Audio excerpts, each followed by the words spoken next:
बैठक में नीति आयोग की, उस बैठक में मैं भी मौजूद था और ये सरासर गलत इल्जाम है कि किसी का माइक वहां पे बंद कर दिया गया। पहली बात तो जब ये विपक्ष बोलता है कि माइक बंद कर दे, उस माइक का कंट्रोल वहां पे बैठे किसी भी व्यक्ति के हाथ में नहीं होता है, उस व्यक्ति के खुद के हाथ में होता है। ना लोकसभा में, ना राज्यसभा में, ना ऐसी किसी बैठकों में।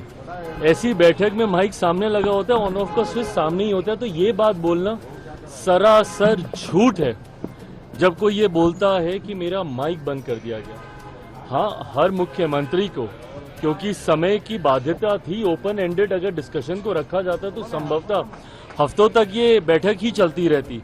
ऐसे में हर मुख्यमंत्री से ये विनम्रता पूर्वक आग्रह किया गया था कि अपनी बातों को संक्षेप में एक तय समय सीमा के भीतर रखा जाए। जब वो समय सीमा पूरी हुई, सिर्फ एक रिमाइंडर के तौर पर उनको जरूर, जैसे तमाम मुख्यमंत्री को दोबारा से नोटिफाई किया गया कि भाई आपका समय समाप्त हो रहा है, इस तरीके से। बट उसके बाद जिस तरीके से बंगाल की मुख्यमंत्री ममता बनर्जी जी एकदम से उत्तेजित होकर उस बैठक को बीच में ही छोड़कर चली गई, मुझे लगता है ये आचरण गलत है। अगर आपको अपनी बात को रखना भी है, कोई नाराजगी भी है, तो आप वहीं पे रखती ना, बोलती कि अभी मुझे और बोलना है, मुझे और कहना है।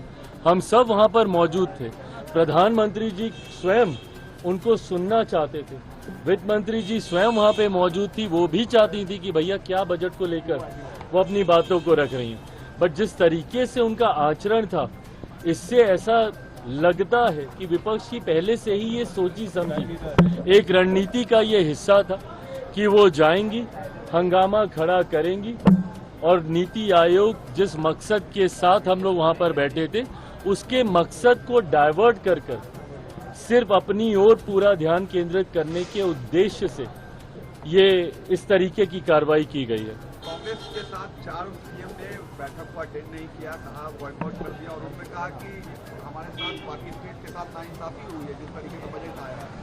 भाई मेरी समझ के परे है। अगर आपको ऐसा लगता भी है, किसी भी राज्य को अगर ऐसा लगता है कि उनके साथ नाइंसाफी हुई है, तो यही वो उचित फोरम है ना।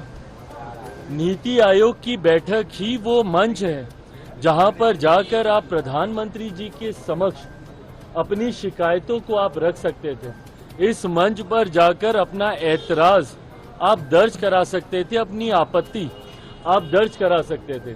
और जो लोग ये बोलते हैं कि हम लोग के साथ भेदभाव हुआ, पहली बार देश में एक ऐसा बजट एक लंबे समय के बाद देखने को मिला जिसने पिछले 10 सालों में देश की मजबूत होती अर्थव्यवस्था का लाभ जनता को पहुंचाने का काम किया। इसमें जहां प्रमुखता से देश के गरीबों का जिक्र किया गया, अन्नदाता का जिक्र किया गया, नारी शक्ति का जिक्र किया गया, युवा शक्ति का इसमें जिक्र किया गया। ये ऐसे सेक्टर्स हैं जिसमें प्रमुखता से उनको लाभ पहुंचाने के लिए योजनाओं की और राशि की घोषणा की गई। जो राज्य कहते हैं कि उनके साथ अनदेखी हुई, क्या उनके राज्य में गरीब नहीं है? क्या उनके राज्य में महिलाएं नहीं हैं? क्या उनके राज्य में किसान नहीं है? क्या उनके राज्य में गरीब वर्ग से आने वाले युवा हो, महिलाएं हो, किसान हो, क्या ये लोग नहीं है? तो सिर्फ राजनीतिक हंगामा करने के लिए, और मैं दावे के साथ कहता हूं कि भाई ये लोग पिछले बजट भी निकाल कर दिखाएं कि किस किस राज्य को कितना कितना आवंटन किया गया है जब सरकार कांग्रेस के नेतृत्व में चल रही थी।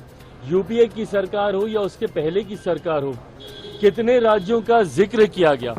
और मुझे ताज्जुब तो सबसे ज्यादा राजद और कांग्रेस पर होता है। क्या राजद को खुशी नहीं होनी चाहिए कि भैया बिहार को एक बड़ी राशि आवंटित की गई है, इंफ्रास्ट्रक्चर डेवलपमेंट को लेकर हो, यहाँ पर सड़क को लेकर हो, पुल के निर्माण को लेकर हो। बिहार की सबसे बड़ी समस्या बाढ़, जिसका जिक्र हमेशा मैंने बिहार फर्स्ट, बिहारी फर्स्ट के माध्यम से मैंने किया।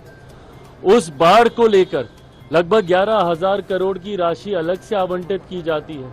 ऊर्जा को लेकर अलग से राशि आवंटित की जाती है। इंफ्रास्ट्रक्चर को लेकर राज्य में अलग से राशि आवंटित की जाती है। तो भैया अगर बिहार जैसा राज्य, जिसके लिए लंबे समय से हम लोग भी मांग करते थे भैया कि बिहार को विशेष राज्य का दर्जा मिलना चाहिए, बट स्पेशल कैटेगरी स्टेटस जब तक नहीं मिलता है, ये मांग भी हम लोग की थी कि बिहार को एक स्पेशल पैकेज मिलना चाहिए। आज मैं धन्यवाद करूंगा माननीय वित्त मंत्री जी का, और विशेष तौर पर मैं धन्यवाद करूंगा मेरे प्रधानमंत्री आदरणीय नरेंद्र मोदी जी का। मैं अपनी तरफ से, अपनी पार्टी लोक जनशक्ति पार्टी रामविलास की तरफ से प्रधानमंत्री जी और वित्त मंत्री जी का धन्यवाद करूंगा कि एक लंबे समय से जो बिहार और बिहारियों की मांग थी, उस मांग को सुना गया है, उस मांग को पूरा किया गया है। अगर इस पर भी अगर राजद और कांग्रेस को अगर ऐतराज है, तो ये वही लोग हैं जो कतई बिहार का विकास नहीं चाहते हैं। चिराग पासवान ने मौजूद सत्र चल रहा था।